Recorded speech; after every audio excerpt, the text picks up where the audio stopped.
I said 2020 is going to be a bigger year than 2019, and I mean 2020 is going to be a bigger year.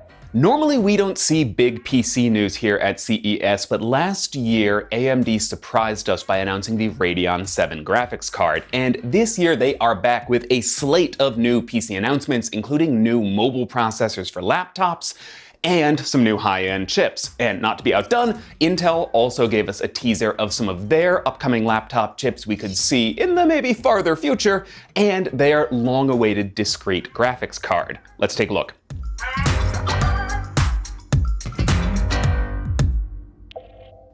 Now, 2019 has been a huge year for AMD. Their Ryzen processors totally shook up the high-performance and desktop markets, but on mobile, they have kind of been lackluster. For one example, Microsoft recently released a line of their Surface laptops, one with AMD's chips and one with Intel's, and at every price point, the Intel laptop is faster while still getting better battery life.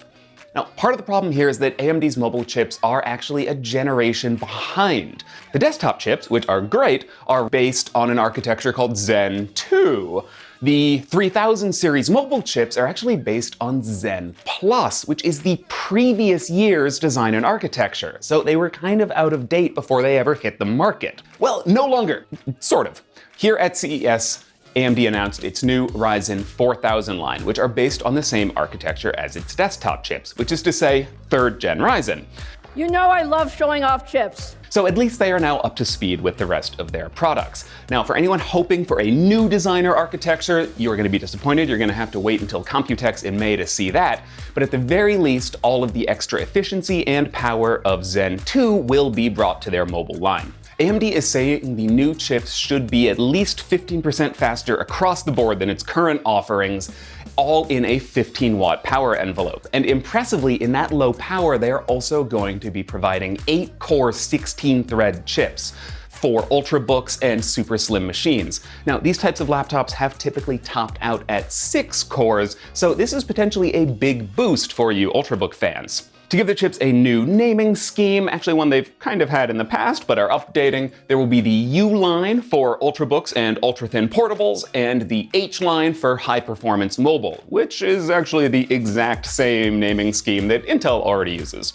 The top chip in the U line is going to be the 4800U, an 8-core 16-thread chip that boosts to 4.2 GHz from a base of 1.8, and that is going to come paired with an 8-core Vega GPU at 1.75 GHz. Now, in terms of graphics, this is actually 3 cores less than their previous flagship, but AMD is saying these new graphic chips should be way more efficient and should still be 29% faster in the popular Time Spy benchmark than their equivalent competitor at Intel, the i7-1065G7. One area Intel has typically been dominant is single-core performance, how quickly one part of the chip can run at a time, but even here AMD is claiming a 4% lead, with a massive 90% lead when all the cores are enabled in multi-threading. AMD's gaming benchmarks also show Overwatch at 54 frames per second and Fortnite running at an impressive 70 frames per second. Now, this is at 1080p resolution on low graphics settings, but that is still pretty darn good for a chip we would expect to see in a machine like the XPS 13. For high-performance laptops, AMD is launching the 4800H, a 45-watt chip they say should be faster than Intel's 95-watt desktop 9700K. This is an 8-core 16-thread chip with a boost of 4.2 GHz and a base of 2.9, and AMD says it will be 46% faster than its equivalent Intel competitor, the 9750H, and 10% faster than that desktop-grade 9700K. This chip will actually be debuting in the Asus ROG Zephyrus G14, a laptop we did get hands-on time with, so go check that video out if you want to see more. Intel, for its part, is reinforcing its lineup with new Comet Lake 45-watt mobile chips. Now, we've seen lower-powered Comet Lake chips, but these should give laptops a serious boost as well. We don't know the naming yet, but if their increasingly torturous naming convention continues, I expect it would be called something like the 10950HK, something like that. Expect these to be 8-core 16-thread chips that Intel says can boost as high as 5 GHz. And they say there will be an i9 version coming that can go faster than that. We don't know exactly what that means. They are being very light on details here, but either way, even 5 gigahertz is pretty impressive for a 45-watt mobile chip. Intel also teased its new Tiger Lake mobile chips. Now, we're not sure when we're going to see these, but they will pair the next iteration of their admittedly impressive 10nm mobile architecture with their new Xe graphics architecture. We have been waiting to see these graphics products for a long time, and Intel is claiming they will deliver double the performance of what their current mobile GPUs can accomplish. We also finally have a name for the discrete graphics version of Xe. This will be a card you can plug into a PCI slot like anything from AMD or Nvidia, and they're calling it the DG1.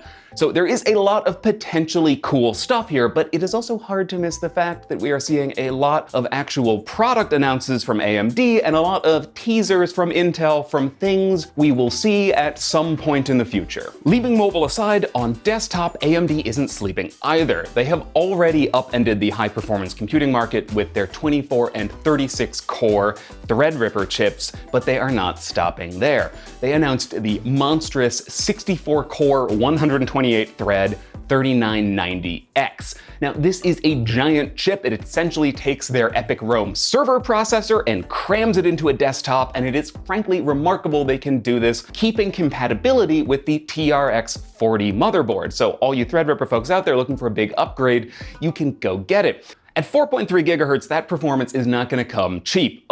Actually, for 64 cores, it is pretty cheap, but it will still set you back $3,990 when it launches in February.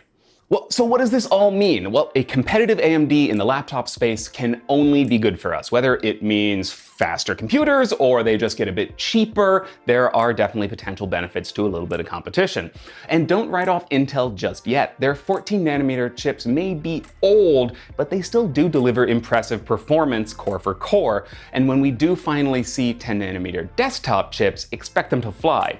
Now, whenever we do see those 10nm desktop chips, I expect AMD will already have their 3rd generation Zen chips ready. We are expecting those at Computex in May, and they may deliver their own big performance boosts. Either way, there is a lot more happening in the CPU space just in the last 2 years than happened in the previous part of the entire decade, and it is not slowing down anytime soon. So keep watching. For all the rest of CES and all the rest of our product coverage, the TVs, the cars, and everything else, stay tuned to Engadget.